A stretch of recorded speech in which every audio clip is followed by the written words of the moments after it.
Randik, seorang lepaskan guli dan beritahu masa dia sampai ke bawah.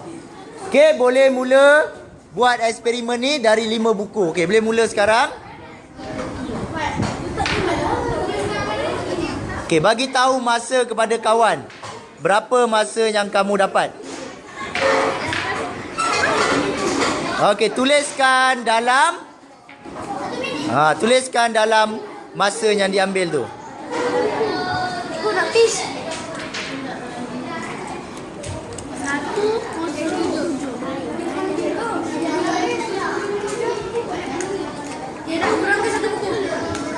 0.72.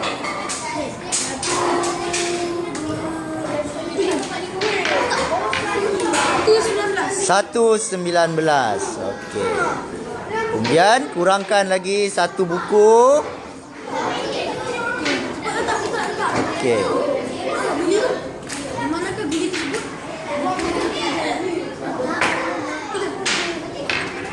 Satu kosong.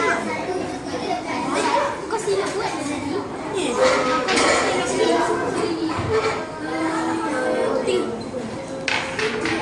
Satu. Cepat. Satu.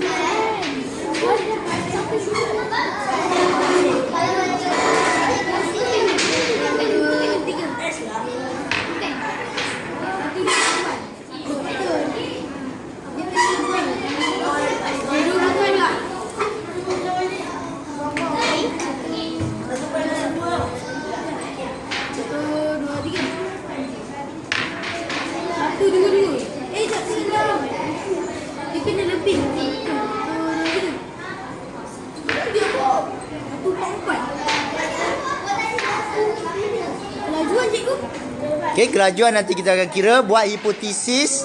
Buat soalan 1, 2 tu. 1/3 semakin kurang ke nak tambah? Berarti bertambah semakin berkurang. Semakin berkurang itu tambah 71.